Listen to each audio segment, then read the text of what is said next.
Hi friends, the topic for this presentation is importance of fresh air in air conditioning. And the reason for taking up this topic is we feel that still this topic is very undetermined and is affecting the occupants' health. Hence, it is very necessary to spread the awareness. These pictures are from our presentation at the Dubai World Trade Center at the HVAC R talk show during the Big Five exhibition in last year November 2019, and we are glad to tell you that we had an overwhelming response from the people for this on this particular topic, which indicates that people are getting more and more aware of this problem of poor indoor air quality.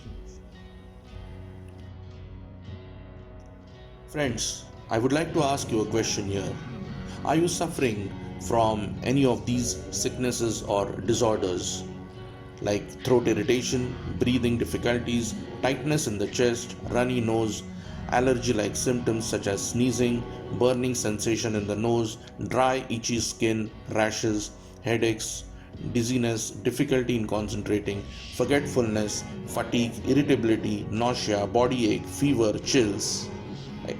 Then this presentation might be exactly for you. Please stay with us. Fresh air is such an important ingredient of life, important for all the living beings on this planet. But today, in the modern day world, our homes, offices, workplaces are isolated from the outside air as we maintain them at a certain temperature for our comfort. So when I think of fresh air, this is what comes to my mind. Beautiful atmosphere, fresh air, wonderful climate. But our topic for today is definitely on fresh air, but fresh air in air conditioning. Observations at a friend's house. I recently visited a friend's house which is a few blocks away from my house. His apartment is a very up-to-date, well-furnished and well-maintained apartment, but I was disappointed to find out his family members suffering from chronic breathing illnesses like severe cold, cough and asthma, etc., all mostly related to breathing disorders. Upon discussion, I found out this was always prevalent in my friend's house and it was affecting his kids and all members of his family very badly. After a brief chat, I requested my friend to take me around his apartment, and then we also visited some common areas in his building like the main entrance, lift lobbies, etc. And to my surprise, I found a peculiar type of dampness, wetness inside the building with some wet patches on the wall. I was not sure about the wet patches on the wall, but I could certainly feel the unhealthy, wet and moist air inside the apartment and his building. I had also noticed some light fungal growth on the walls and ceilings which had to be cleaned and painted time and again by him. After a small survey, I could identify his building was suffering from something called as SBS, which is called as the sick building syndrome.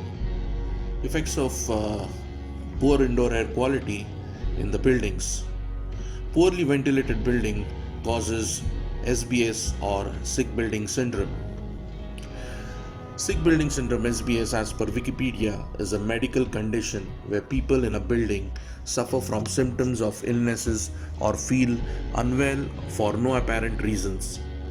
The symptoms tends to increase in severity with the time people spend in the building, and improve over the time or even disappear when people are away from the building.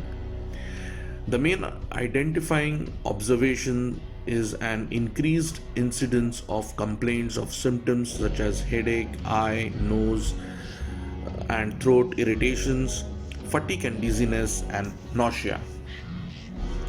A 1984 World Health Organization committee report suggested that up to 30% of new and remodeled buildings worldwide may be the subject of excessive complaints related to indoor air quality (IAQ). Frequently, problems result when a building is operated or maintained in a manner inappropriate with its original design or not as per the prescribed operating procedures. Sometimes indoor air problems may be a result of poor building design or occupants' activities too.